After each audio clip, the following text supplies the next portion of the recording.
We're in chapter 5, like I said, and yesterday we started the conversation off about networking and how important it was. Here's a statistic that I don't know if I mentioned yesterday or not, but here it says that 70% of job seekers find success through connections, through networking. That's a huge number, guys. That means if 70% of job seekers are finding jobs through networking, think about all the opportunities that we never hear about because they're being filled by people that know people that know people. And like I said yesterday, networking is nothing more than just connecting with people in your career field or connecting with people, on LinkedIn that you may have some interest in, and then just staying connected. A thumbs up here or a go, way to go there. You'd be surprised how far that goes just in connecting with people and keeping that open line of communication. Another statistic, 87% of recruiters are using LinkedIn.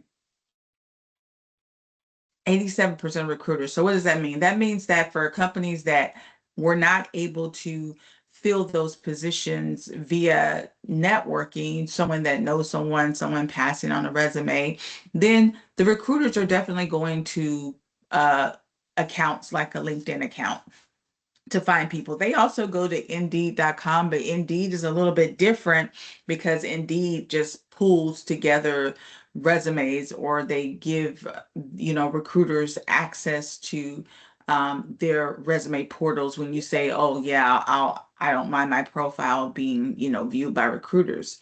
But if a recruiter wanted to get a true sense of who the person is, they're going to go to LinkedIn. 87% are going to LinkedIn. So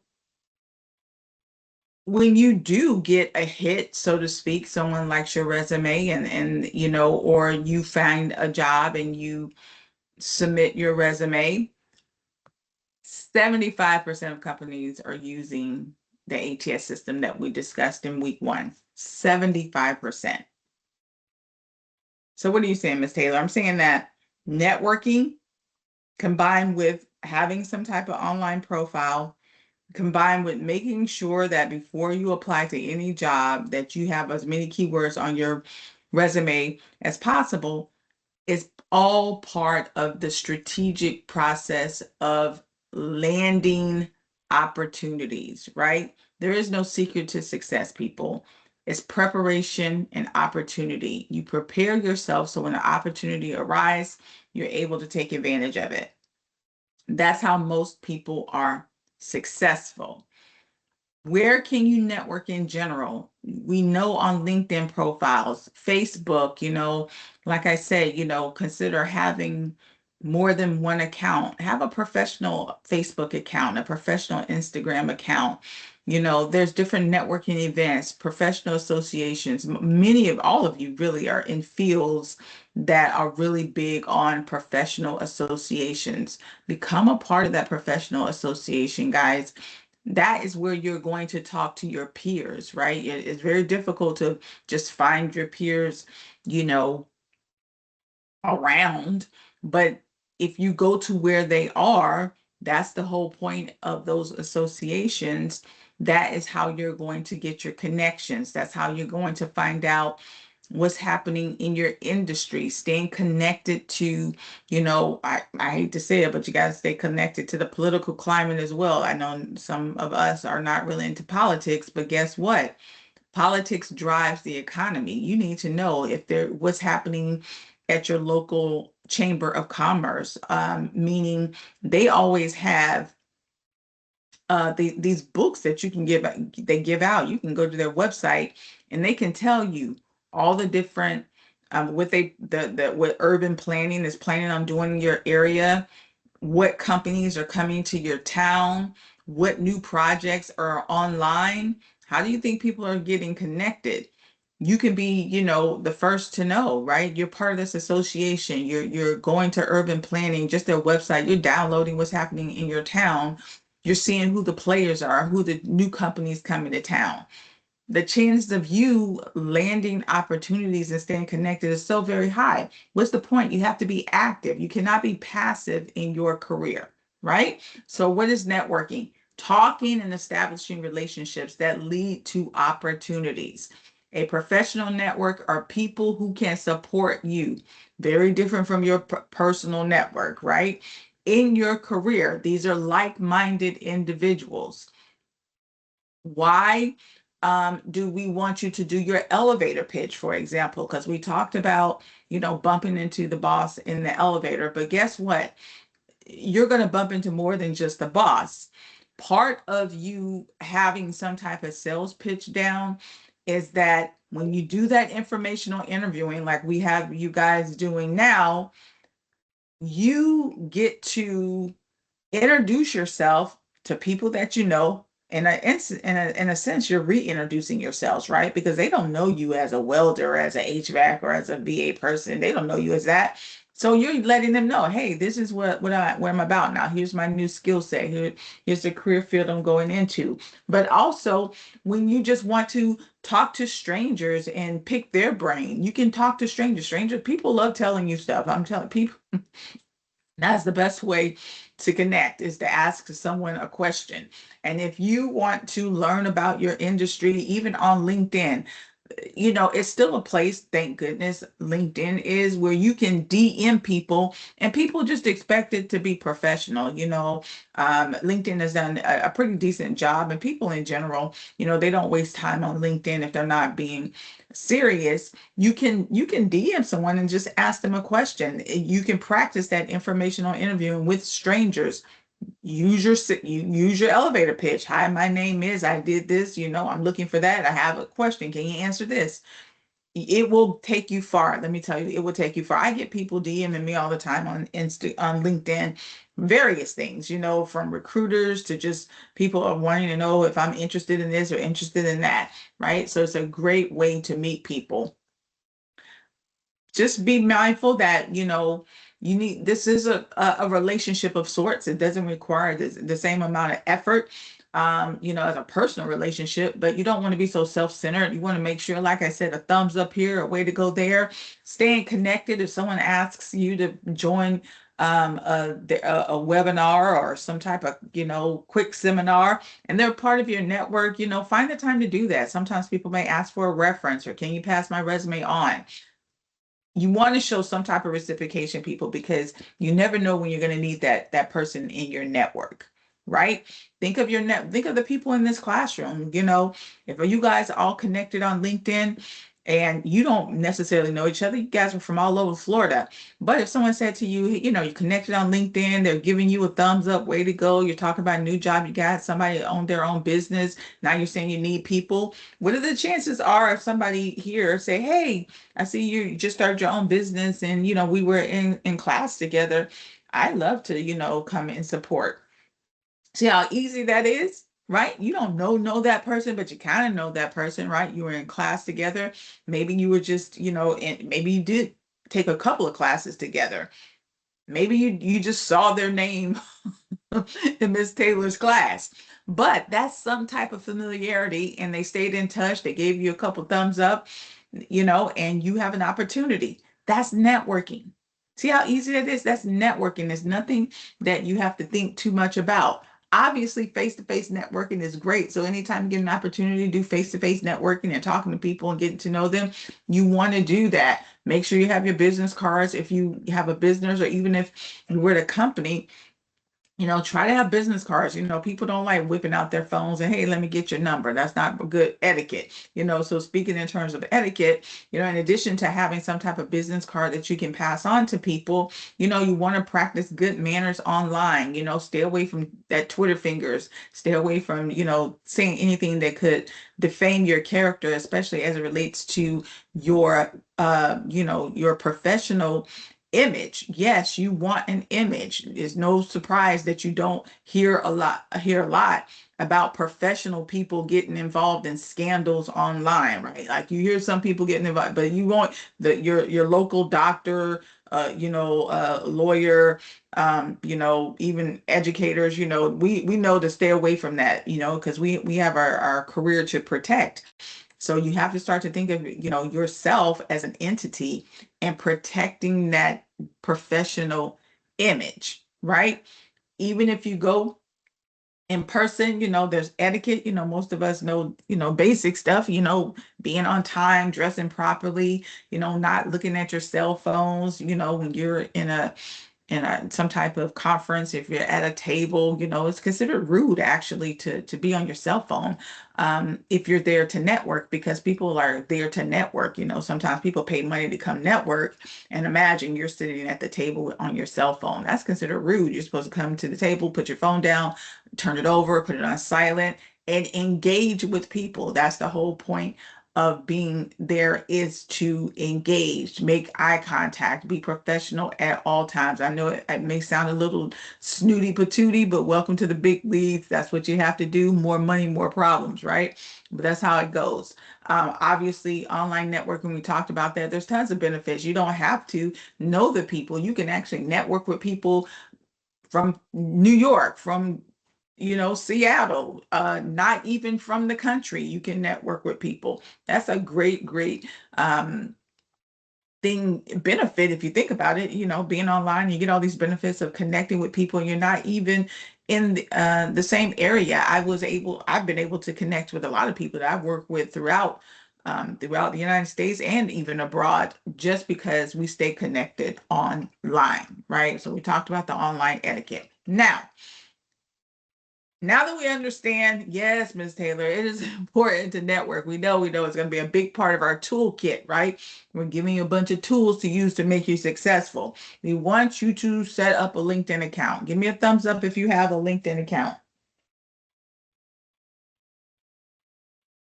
If you have a LinkedIn account, this assignment is going to be very easy for you. If you don't worry. I'm going to show you how to set up a LinkedIn account. But once you set up your LinkedIn account, and for those that have one, I'm going to show you what I want in this assignment. So I'm going to stop sharing really quickly, and I'm going to share with you firstly, and I'm going to turn this on to see if I can do two things at once. I'm going to share with you my LinkedIn, and I'm going to show you what I want. And then we're going to watch a video that is going to show you how to set up your LinkedIn account. I've also posted this video for those of you that want to go back and watch it, especially because I know I talk fast, I've been told. And also the video obviously is going to just play throughout. So you'll have a chance, if you want to, set up your LinkedIn account and watch the video at the same time, you'll be able to do that. But let me go here. Move this over. All right. So here is my LinkedIn account. Now, I want you to notice one thing here. So when you log in, you have what's called, I'm gonna call it a landing page, right? It's like a news feed page. But this is like your newsfeed page. This is your landing page. All the people you're connected to, you get to see what's going on. But when you go to set up your account, even when you first set up your account, LinkedIn is going to take you to what I like to your home page, right? Well, see, I'm calling your home page your landing page and my link, but just say your profile page. I don't want to confuse you. So if you click over here on your profile, it takes you to your profile page. This is where you can manipulate your profile. So if you already have a LinkedIn account, or once you get yours set up, I want you to pay attention to something. Right up here in the URL, you see it right here? That is where you see how it says Cynthia Taylor? This is what I want to see. So when you set up yours, for those of you that already have it, all you have to do is double click on this URL, copy it, right click, copy it, and paste it in the assignment. Please do not, like some people don't paste your news feed. Don't, make sure you're not on home, because I get this all the time. And if you notice, if you're on home, if you look up in the URL, what do you see? It says LinkedIn feed. I cannot access your feed. Only you can. So if you copy this and you put it in the assignment, it's going to say, please log in.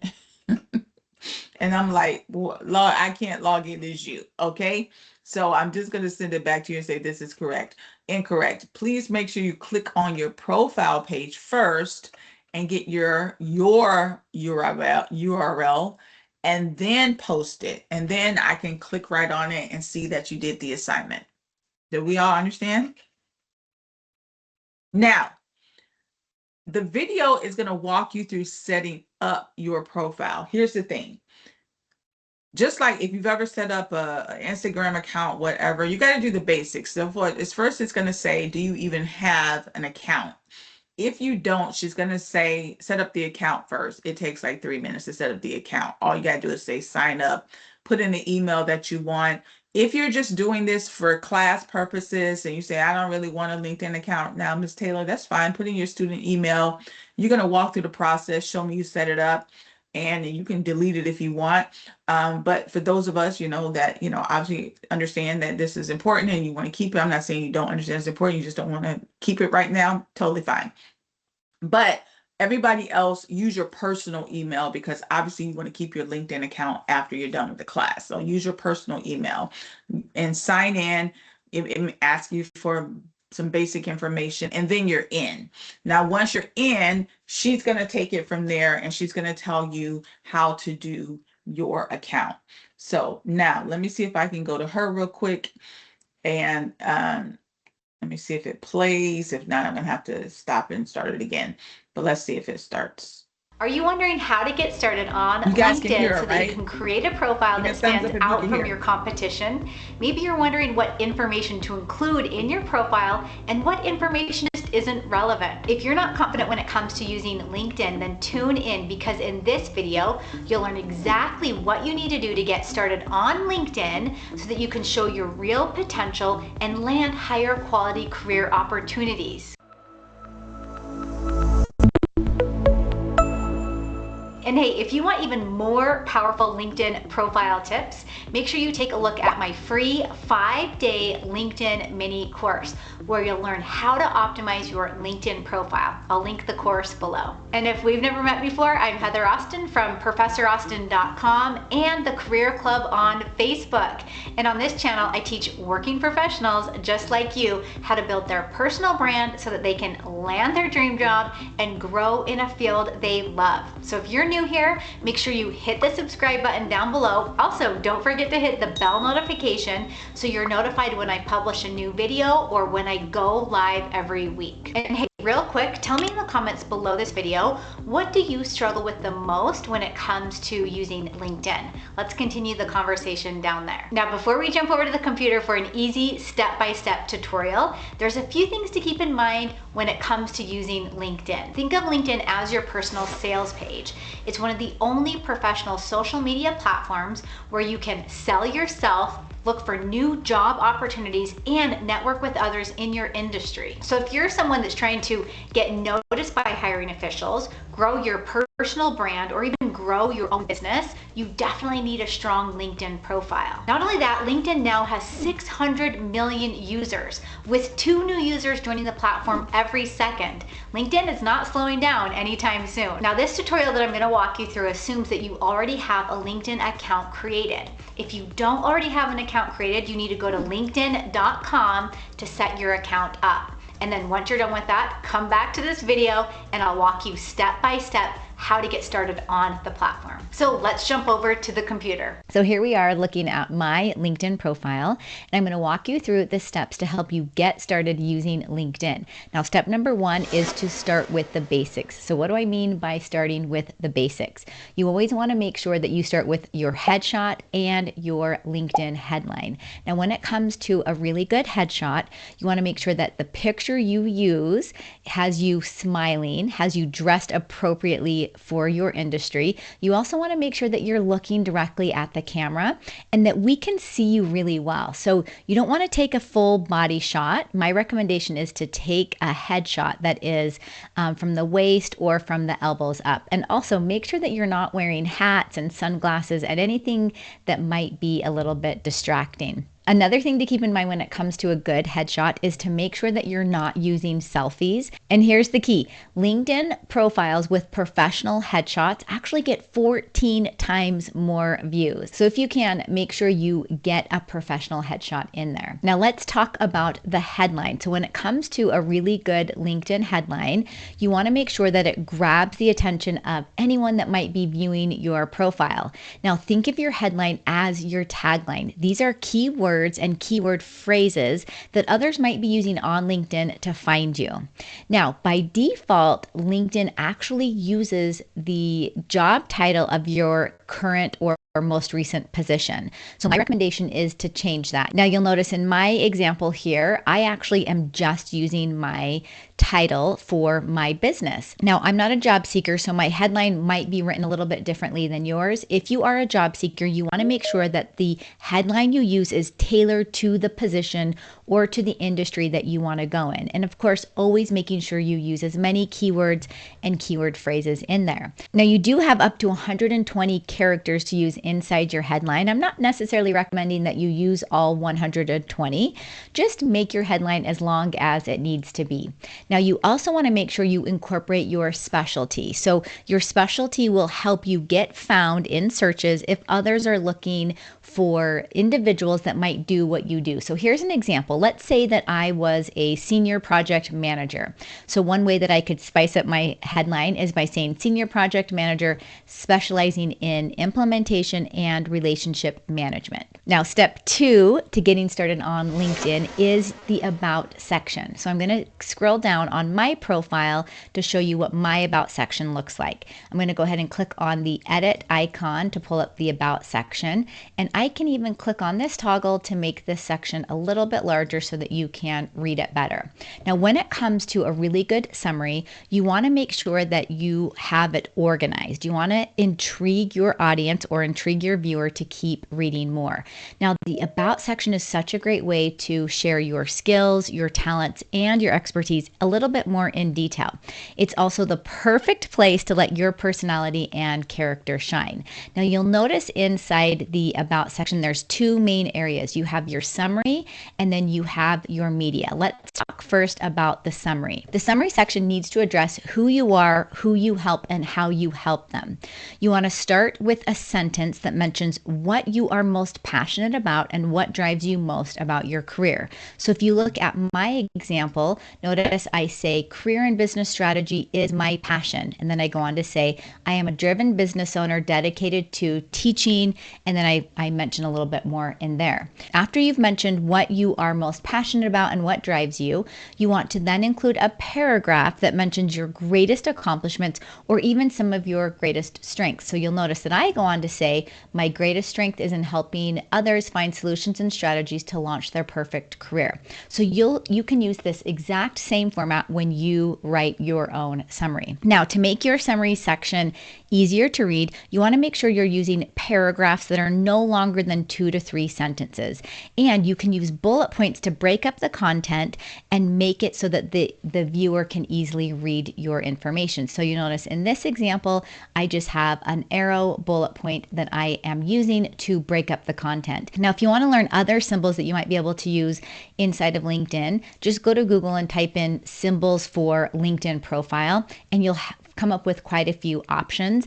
My recommendation is not to go overboard with the symbols. I've seen a lot of people that try and stuff their headlines and their summary to get attention using symbols and bullet points, and I don't recommend doing that. I like using them, but not in an extreme way. Just use them enough so that it breaks up the content and it keeps your reader easily viewing your profile. After your bullet point section, you can then go ahead and include an expertise section. Now, my summary section is written as a business owner. Yours will be very similar, but at the very end, you always want to make sure you have some sort of specialty or expertise section. Now, this section is keywords and keyword phrases that will show up in a job posting that you can put into your profile so that, again, you can be found in search results. Now, after the summary section, you also have the the option to add media. So you can add a link to external documents, photos, sites, videos, and even presentations.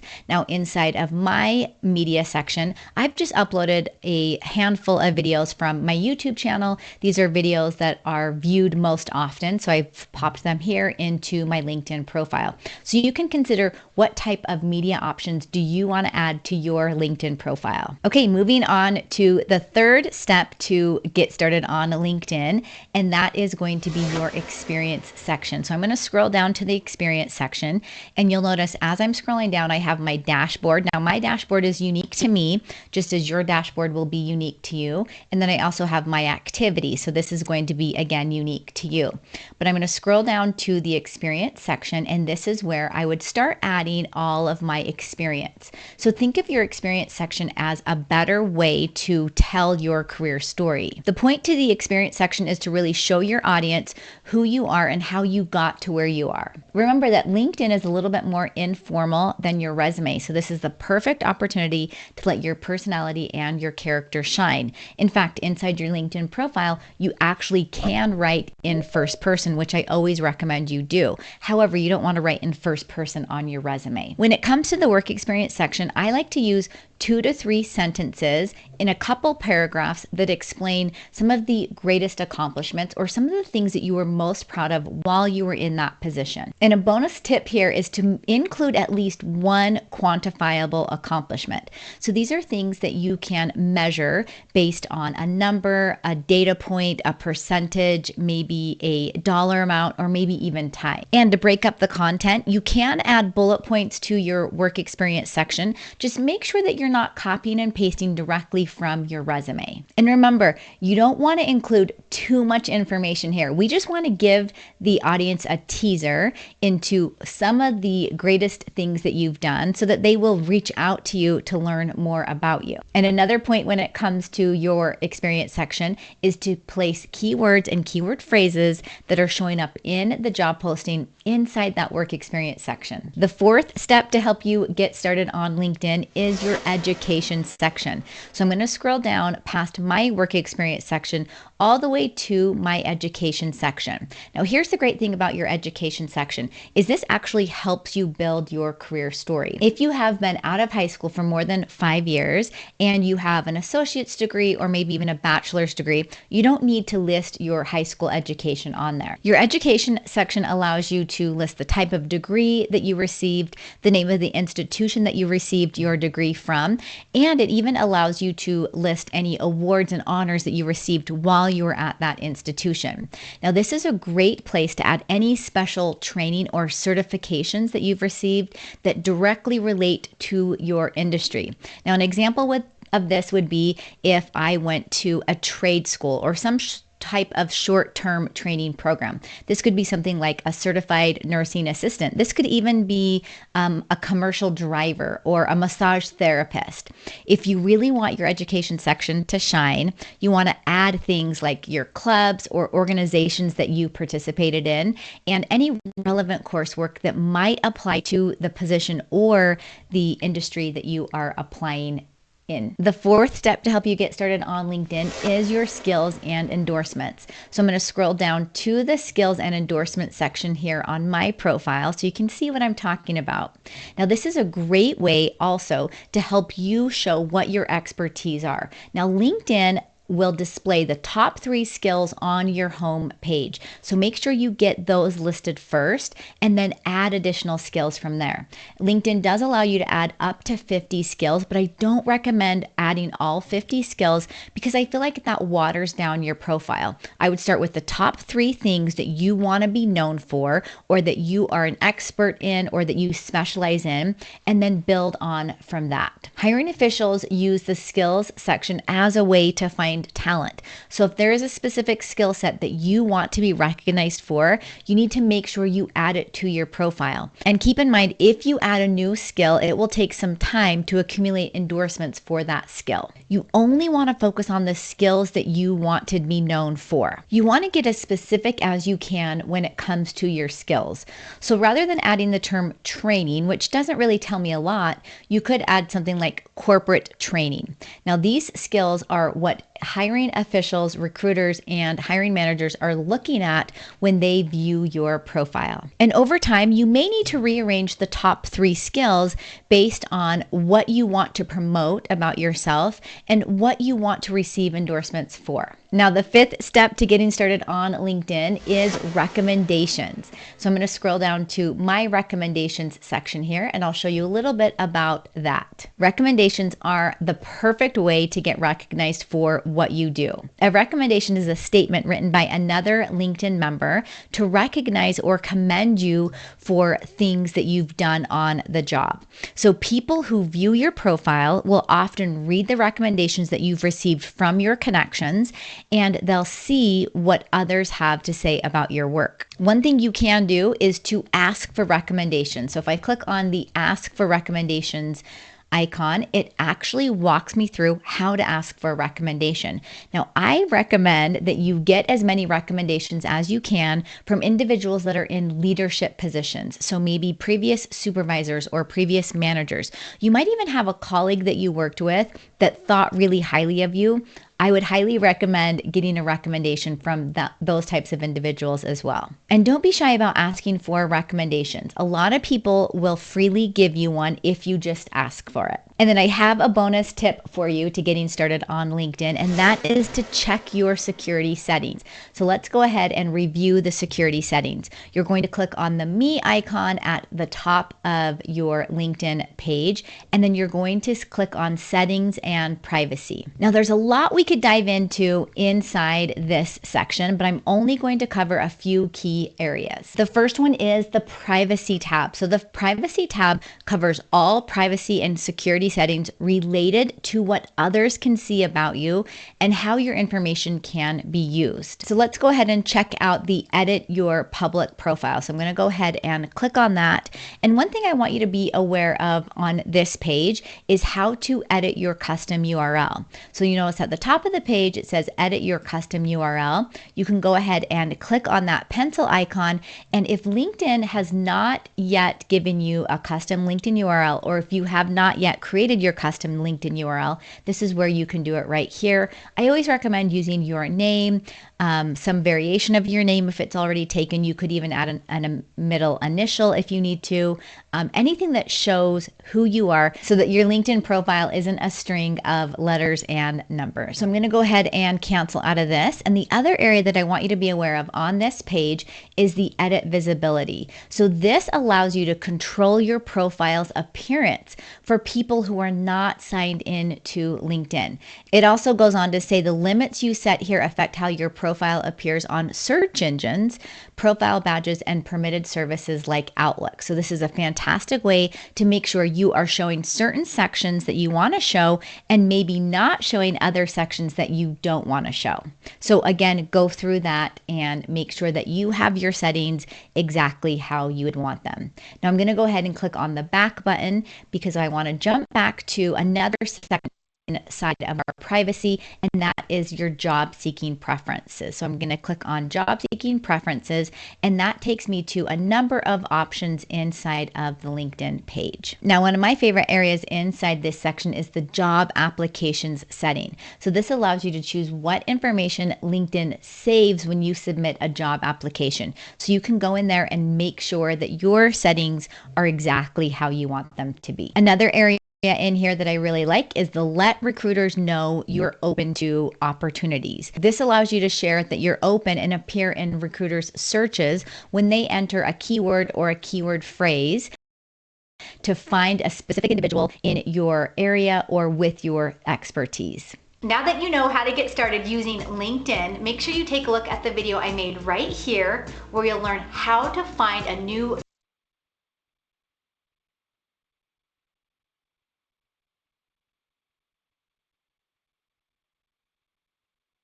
All right, hopefully that was helpful to you guys. As you can see here, it is in your on your in your classroom. All you have to do is click on modules and go down to supplemental videos, and it's right here, setting up your LinkedIn.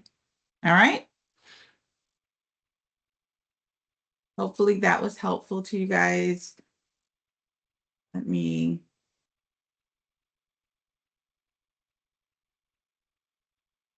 stop sharing for a second and go back to our. All right, y'all. So what do I want to see with your LinkedIn profile then? Obviously, she said a lot. Don't freak out. I'm not asking you to do all of that. All I want you to do is a few sections. You want to have a profile, clearly, right? A headshot. If you can't have a headshot, I'm not going to hold you to that, but some type of headline. Now, watch this. Your about section can be copied and pasted from your summary section on your resume. Like, and you can always change that later, but if you, the about section, you can literally click on your profile and copy and paste that over, right? When it comes to the experiences, like she said before, you don't necessarily want to copy and paste your resume. But if you do that, I won't hold it against you, just so you can practice and know what to put in those sections. So essentially, if you have your resume, you can basically use your resume to fill in these sections. All right? It shouldn't take you that long to do that. Does everyone understand? So you don't really have to worry about skills if you don't have it, but your education experience and about section, yeah, you know, it shouldn't take you more than 30 minutes to do that. All right, my friends. So that's your assignment. Obviously, you have until Sunday. You have technically until next Wednesday to get it done. Okay. Here's your participation question. I just don't want you to name for me one thing you learned about having a LinkedIn profile. Anything, whether it's the importance of it, networking, or something from the LinkedIn video that you saw.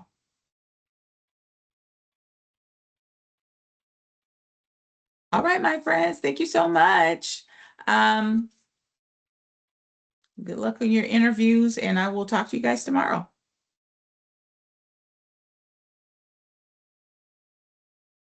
Talk to you tomorrow. Okay, bye-bye. Goodbye. Thank you.